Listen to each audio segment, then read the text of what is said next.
Greetings. Today's talk focuses on the fact that Daimler Benz has now officially started the distribution of a fleet of electric vehicles in the greater Los Angeles area. I want to say almost adjacent to the Tesla facilities there at the Port of Oakland and the Port of Los Angeles. So we look forward to sort of taking apart the news development as to what happened, why, etc. We also take some time to take a quick look at the stock and where we're at currently, particularly with the upgrades, and finally just some cleanup items on a story that just came out that's kind of a bombshell, and I hope you guys will enjoy, regarding SpaceX and Elon Musk. This is Greg for Tesla Fan Insight. Behind me, you'll notice we're at a place called Catholic University in Washington, D.C. And if we have time, we'll likely show you more video of that. But for now, I'll stick to the topic at hand. Today's talk focuses, please remember to like and subscribe. We are on Patreon, could use your support there. And we appreciate any and all comments, particularly those supportive of Tesla. And don't mind dialogue, but if you hate Tesla, this is a bad channel for you. The first part of today's topic focuses on kind of what's become a favorite subject for our site, which is any and all truck updates, especially when those updates relate to electric semis, as well as the relationship between Daimler and Tesla. So what we're noting today is the fact that it was just announced, I guess, late October, that Penske Corporation and the Freightliner division of Daimler Benz have combined to start the first process of deliveries of what I believe is about 25 electric trucks to both the Port of Los Angeles and the Port of Long Beach. These two ports are some of the busiest in the world. I believe Long Beach is, at least Los Angeles port is number one in the United States. I would assume that something in Asia is probably number one.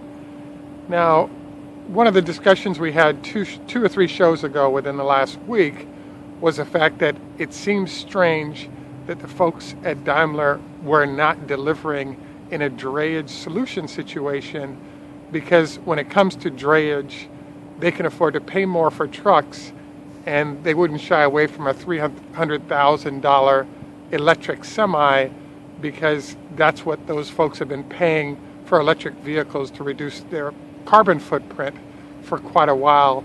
So buying something like that wouldn't be a big deal.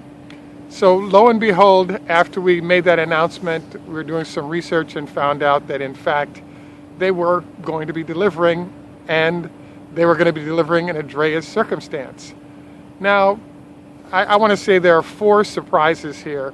The first surprise that came to mind is when Daimler announced their intention through the Freightliner division to deliver a group of semi-trucks or 80,000-pound capable trucks in the drayage circumstance. This is a bit of surprise because Daimler has been meeting with a lot of customers regarding the future of trucking.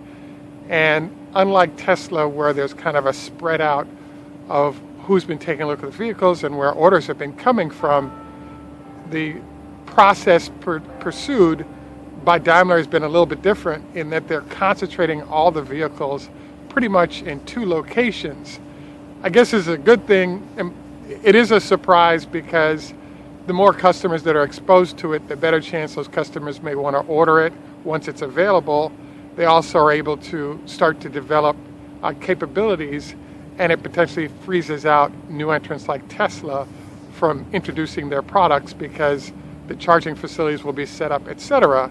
So it's a bit of a surprise to see Daimler's decision to go entirely to just basically one customer. It's in two locations, but same type of customer, 30 miles from each other. Very, very strange, I think. And so that's a surprise. The second thing that's a surprise to me is something that I call teenager to adult problem. So what I mean by the teenager to adult problem is that Daimler/Mercedes-Benz has chosen a very interesting process here. Namely, they've skipped the stair-step process where you do, for example, Tesla has been doing cars for a long time successfully. They then took those battery solutions up into trucks, with the biggest difference being how much power that truck has and how much heat it generates. So this introduces a very interesting question mark, which is Daimler's aggressively going after the truck business because they're trying to protect their truck business, but it actually creates a problem, which is if you had no idea what you were doing when it came to cars and their battery solutions, why do you think trucks would be easier? Because the magnitude of the challenges is 4 or 5 times higher to manage things like heat, cold, thermal management. All these different elements come as you try to go to the larger vehicles. So this is a second surprise that sort of hit in general about Daimler, and in particular about what's going on with their truck solutions right now.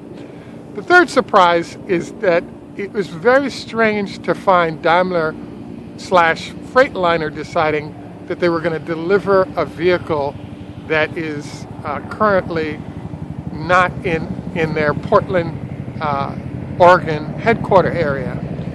So, as you all know, the Freightliner division of Daimler has been around for many, many years, probably 100 years, was bought by Daimler within the last 20 years. And I seem to luck out once again and get a little helicopter action, but we shall continue. So what's going on is that basically there's port facilities nearby in a place called Washington and Seattle, and there are likely port facilities in Portland as well. So it's kind of strange, surprising that Daimler has not chosen to introduce these products in a nearby area. That way, if there are repairs, if there's monitoring that needs to be done by engineers, that can be done easily and responded to quickly. Instead, they've chosen to go, call it 1,500 miles south to the greater Los Angeles area to introduce products. Surprising, not hugely strange. Now, the next package of questions is, why do it in LA? The answer is, the number one port in the United States is one good reason to do so. The second reason to do it in LA is that, frankly, to have the folks at Tesla watching what Daimler's doing at the port, I really think is part of the reason why this was chosen. The third reason is that if there's any customer that you want to lock up, it would be the largest customer in the United States for a solution that you're trying to introduce. The issue, though, is if this goes badly, how's it going to look for a customer that you're trying to impress? The fourth thing that comes to mind here is the fact that Daimler's actually introducing a Class 7 and a Class 8 truck. The challenge that's shown up with the drayage solutions, which is moving freight around the port as well as short distances to warehouses not far from the port, it is kind of good on one hand, but in reality, the challenge with the battery packs when you're hauling at the highest level is the amount of weight that the freight can be carried at is half of what the regular semis can do because of how heavy the batteries are that Daimler is using in this solution. So I find it, on one hand strange and surprising, but on the other hand, it kind of makes sense that they're choosing to deliver a product in this space. The next thing that comes up is the fact that Daimler is showing signs of life. I think it's terrific that they have a solution that they're delivering, and I think it's terrific that they're showing life in an important segment that they control 40% of, particularly as Tesla with its solutions is lurking. The one question I would ask here is that in the case of Daimler, why wouldn't they build 3 or 4 trucks, have them all visit future customers so that customers could see they exist, drive them, have a sense for what their capabilities are, rather than just concentrating on 2 customers with Penske and another partner that are bringing them to those customers. Interesting point at issue is that it seems strange because, I guess there are a large number of customers they have who would be unhappy at having not seen the truck, but that further highlights the point of the fact that the truck, if it exists, if it's viable, should be visiting a number of locations that represent potential future buyers, and that's not occurring. Hence why we're bringing it up as a surprise, doesn't make sense move by Daimler Benz. The next question mark that pops up is we're seeing sort of the U.S. illustration of sort of German technology in this case, and we're also not seeing sort of Hamburg or other ports in Europe that are demonstrating these solutions either, which also suggests there is kind of, a nose thumbing situation going when it comes to looking at making sure both a potential customer in Los Angeles, the biggest in the area, combined with Tesla, knows that Daimler's a threat and serious about being a factor in the area. Now, the other footnotes on this is that, as we've said before, the folks at Daimler/Mercedes have indicated that these trucks are being given away as prototypes where there are no charges. The likely cost per truck is about $350,000 per vehicle. So, you guys can calculate the numbers. Let's say 10 times $350,000 is $3 million. We're talking 20 trucks. So $10 or $15 million for a company of Daimler's size, and how much they do is, I guess, not that big a deal. Maybe the people that go with the trucks to manage the situation might be a bigger issue. The next question that one has to cover is, what are we looking at on battery packs? And the first answer is that, based on other Daimler vehicles, we believe that there's a modified SK Global pack there, where instead of having a minimum number of pouches, you have more pouches, and those pouches are cheaper to run, less weight, less cost, but they also don't handle heat very well. The other option that Daimler does have on the table is to use Samsung 18650 batteries. The reason why we think that they're not using those, even though I think it would be a better solution, is that they're about to come out with the new EQ product, and the EQ product is using the modified pouches from SK in Korea. So we would assume that because of that existing relationship, the amount of batteries they're getting from there, it makes more sense for them to port that over than to introduce a whole new solution that would take a whole bunch of engineering when it comes to the thermal management systems to put that in. So, sort of to close out this section, wanted to say congratulations to Daimler Benz on first arriving in the United States in more ways than just the Class 7 trucks that they've distributed to a few potential customers. Second thing we want to say is hopefully these things last, because the pack solution has not proven to be effective long term, even if they work short term.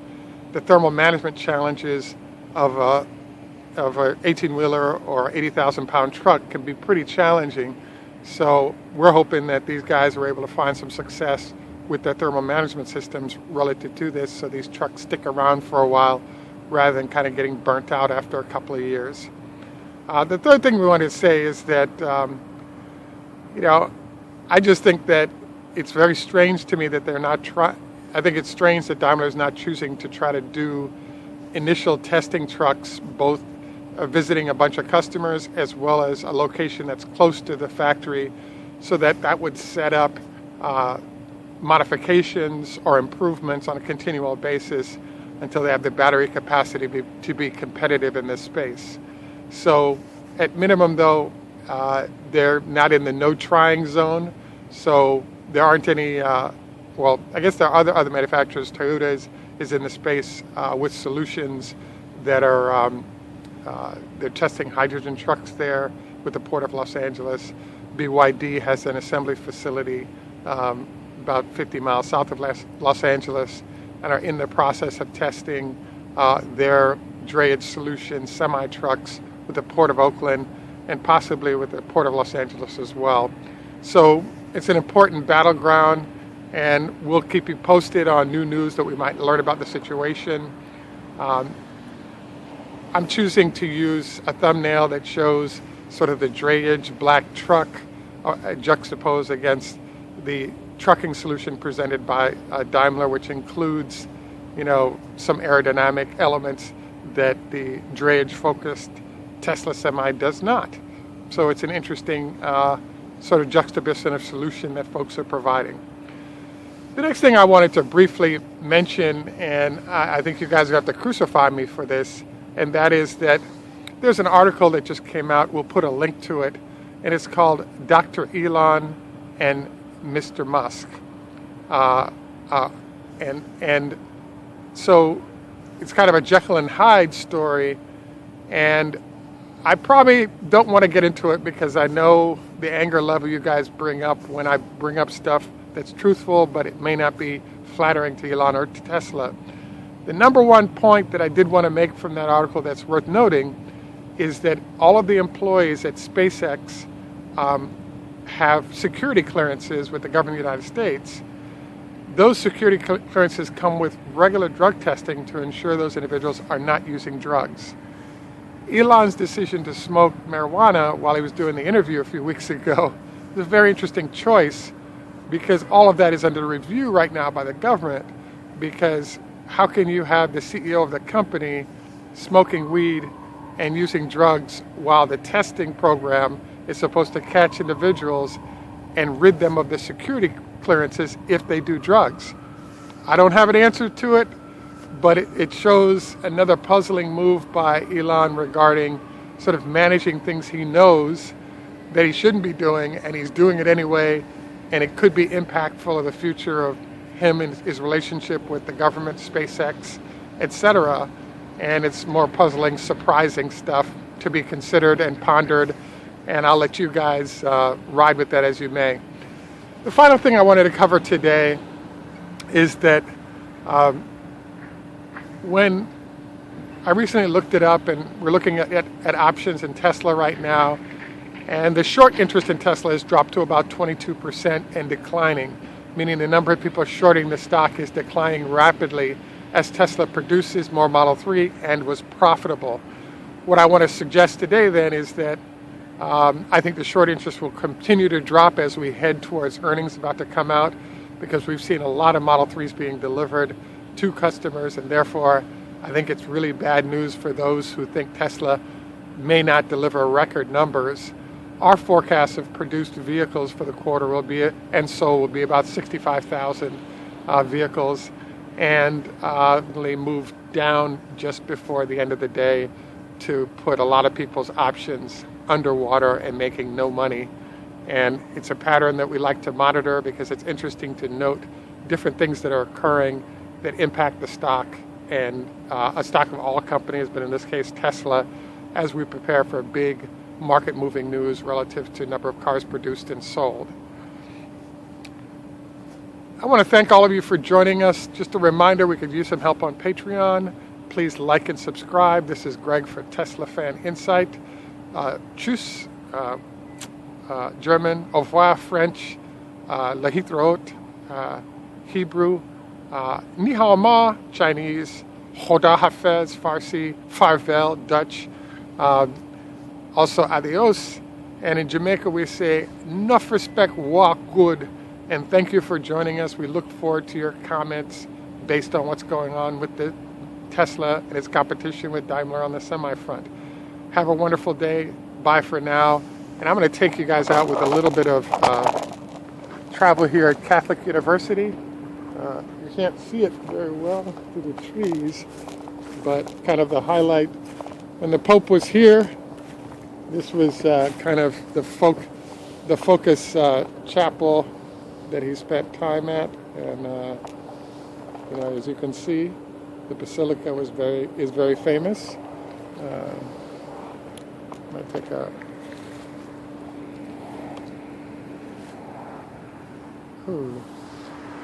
Yes, nice. Have a great day. Thanks for visiting with us.